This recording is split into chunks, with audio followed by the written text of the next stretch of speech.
The ancient Egyptians are renowned for their deep obsession with life after death and their elaborate preparations for the journey to the afterlife. Unlike many ancient civilizations, the Egyptians viewed death not as the end, but as a transition to another phase of existence. This belief shaped their daily lives, rituals, and cultural achievements. They developed intricate practices to preserve the body and protect the soul, ensuring eternal life under the guidance of their gods, especially Osiris, the god of resurrection and the afterlife. From mummification techniques to the use of sacred texts like the Book of the Dead, they left no stone unturned in ensuring that the deceased could navigate the perils of the underworld and emerge victorious in their quest for immortality. Each element of their preparation, from embalming to ceremonial offerings, was a testament to their unwavering faith in the afterlife and their desire to secure a place in the eternal realm. In this video, we'll explore the fascinating rituals, myths, and beliefs surrounding how the ancient Egyptians prepared for life beyond death. Let's unravel the mysteries of their journey to eternity. The ancient Egyptians were preoccupied with the fear of death and the problem of how best to get to the other side. There was never an ancient people who believed more strongly than the Egyptians that death is not the last act of man and that dying is not death. The ancient Egyptians were plagued by the fear of death and the problem of how to get to the other side. There was never an ancient people who believed more strongly than the Egyptians that death is not the last act of man and that dying is not death. Ba was an abstract essence associated with breath during a person's lifetime. Apart from Ba, each person has a kind of ghostly double that was given to each person at birth. As long as people controlled themselves, they survived. But as soon as he died, he began a separate existence which still resembled the body on which he had previously lived and which still required food for sustenance. Each individual also had a ren, or name, that could attain a separate existence and was at one time the underlying substance of the integral aspects of all. Other aspects include Ku, or intellect, Ab, or heart, Sakam, or life force, Kaibat, or shadow, Ich, or glorified soul, and Sahu, or mummy. But the most important of all these aspects of man was Ka, who became the center of the cult of the dead because all offerings of food and material wealth were made to Ka. The priests who were appointed to carry offerings to the dead were called servants of Ka. After an Egyptian's death, however, the body became inert and no longer capable of movement, and the body did not decay. So the greatest care was taken to preserve it as the center of individual soul expression. The body was carefully embalmed and mummified and placed aside in a coffin as if it were still sleeping. In the tomb with the mummy were brought all the utensils that a living person might need on a long journey, including toiletry items, vessels for water and food, and weapons and hunting equipment to protect against robbers and initial supplies. After it was over, food was provided. Based on their writings related to their concepts of goodness, purity, faithfulness, truth, and justice, starting with the pyramid texts and moving forward, most scholars agree that the ancient Egyptians were highly moral people. The gods Osiris and Isis were revered as the ideal father, and mother and Set became a symbol of evil. During the Middle Kingdom, the story of Osiris became a kind of gospel of righteousness, and justice was exalted in a way that has been found in few periods of history. The 18th dynasty began around 1580 BC. It took place in much of the religious literature of ancient Egypt, including the pyramid texts. The world's oldest extant funerary literature dates back to the 4th millennium BC, and certain modified versions of those texts, called the coffin texts, were brought together, re-edited, and combined and painted on sarcophagi and written on papyrus. This vast literary effort of many authors and compilers is now known as the Book of the Dead. Its creators called it a chapter of moving forward day by day.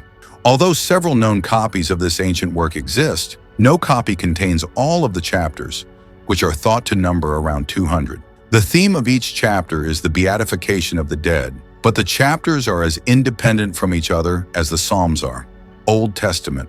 One of the most curious aspects of the Egyptian Book of the Dead is that although the work is full of realistic and graphic scenes of preparing the deceased for mummification, there are no paintings depicting death and dying. Obsessed with the mortuary and funerary aspects of death, the Egyptians rarely dealt with the actual ways in which people lost their lives. Some scholars have observed that it was not that the ancient Egyptians wanted to avoid the unpleasant subject of death and dying. Rather, it was that he never formulated any clear concept of the nature of death or its cause.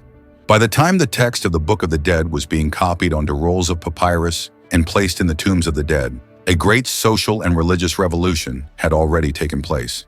Whereas the pyramid texts were to be inscribed only on the coffins of royalty, it was now decided that anyone who could afford the ritual would be entitled to follow the god Osiris after death.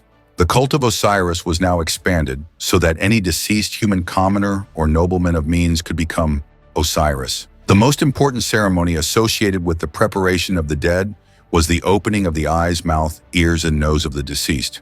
It was believed that this rite guarantees life to the body and makes it possible for the bey to re-enter its former abode.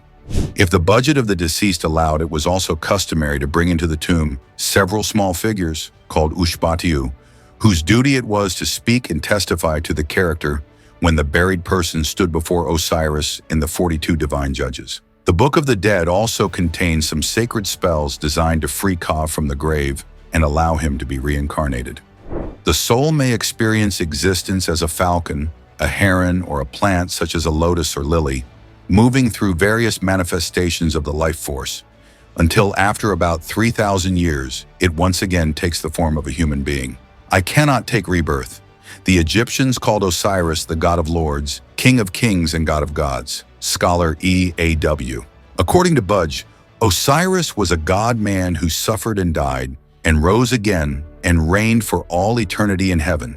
They believed that they would inherit eternal life, just as he had. Ancient myths proclaim that Osiris gained fame first as a peaceful leader of a high culture in the Eastern Delta, then as a powerful ruler over the entire Delta, a veritable master of the Nile and its vegetation, growth, life, and culture.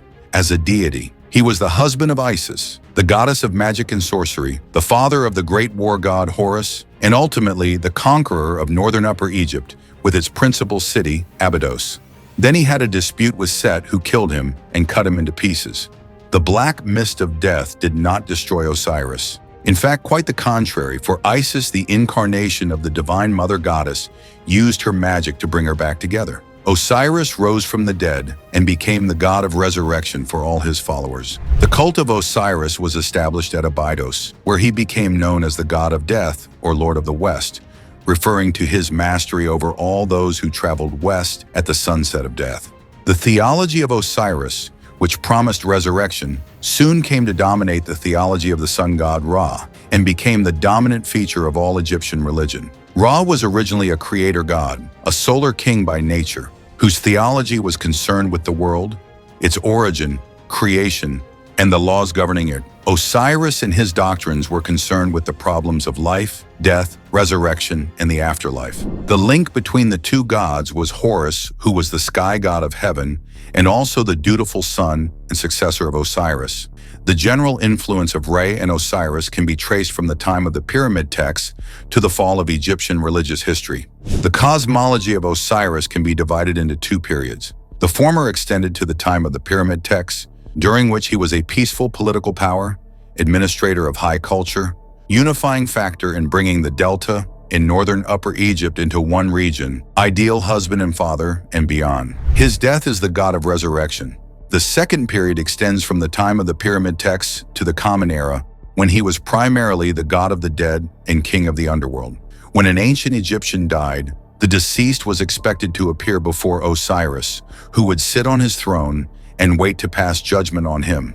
The deceased was led by the jackal-headed god Anubis, followed by the goddess Isis, the divine sorceress, representing life, and the goddess of the underworld, Nephthys, who represented death. The ancient Egyptians believed that this was the natural order of things. He had no doubts about immortality. A blessed rebirth was certain in their cosmology. So guys, that's it now. Know what to do. Just comment on this trust comment section.